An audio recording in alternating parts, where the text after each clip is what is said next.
एक गांव में राजा विक्रम नाम का एक राजा रहता था। राजा विक्रम अपने न्यायप्रियता और सूझबूझ के लिए प्रसिद्ध था। लेकिन गांव में एक दिन एक अजीब सी घटना घटी। गांव के प्रसिद्ध व्यापारी श्रीमान शर्मा के घर से अचानक उनके सभी गहने और धन गायब हो गए। पूरे गांव में अफरा तफरी मच गई। राजा विक्रम ने तुरंत अपनी सभा बुलाई और गांव के सबसे चतुर और बुद्धिमान व्यक्ति बिरजू को बुलवाया। बिरजू अपने ज्ञान और तीव्र बुद्धिमत्ता के लिए पूरे राज्य में मशहूर था। राजा विक्रम ने बिरजू से कहा, बिरजू, इस गुत्थी को सुलझाना तुम्हारे ही बस की बात है। तुम इस चोरी का पता लगाओ। बिरजू ने कुछ देर सोचा और फिर गांव में सबसे संदेहास्पद व्यक्तियों की सूची बनाई। उसने गांव के हर व्यक्ति से मिलने का निश्चय किया।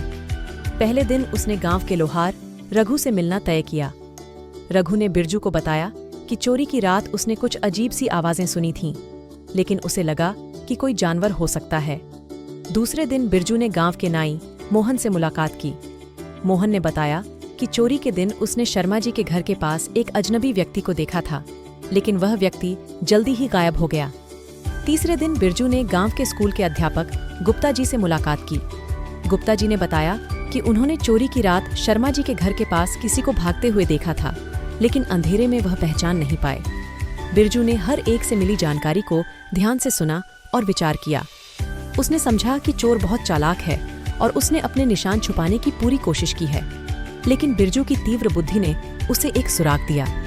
उसने देखा कि सभी गवाहों के बयान में एक बात सामान्य थी, एक अजनबी व्यक्ति। बिरजू ने राजा विक्रम से कहा, महाराज, मैं समझ गया हूं कि चोर कौन है, लेकिन इसे साबित करने के लिए हमें एक चाल चलनी होगी। राजा विक्रम ने बिरजू की योजना को मंजूरी दी।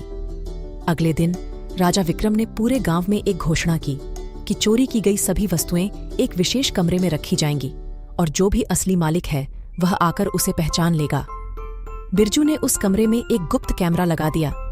जैसे ही शाम हुई, एक व्यक्ति चुपके से उस कमरे में दाखिल हुआ और चोरी की गई वस्तुओं को लेने की कोशिश की।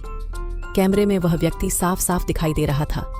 वह और कोई नहीं बल्कि गांव का ही एक धनी व्यक्ति श्याम था। श्याम ने अपने लालच के चलते यह चोरी की थी। राजा विक्रम ने श्याम को पकड़ लिया और उसके अपराध के लिए दंडित किया। गांव में सबको यह सीख मिली कि लालच और धोखा हमेशा बुरे अंजाम की ओर ले जाते हैं। बिरजू की बुद्धिमानी और राजा विक्रम के न्यायप्रियता की सबने सराहना की। कहानी का नैतिक यह है कि सत्य और न्याय की राह पर चलने वाले को अंततः विजय मिलती है और लालच व धोखा हमेशा हार का कारण बनते हैं। अगर आपको मोरल एडवेंचर्स की कहानियाँ पसंद आती हैं, तो हमारे चैनल को सब्सक्राइब करें और वीडियो को लाइक करें।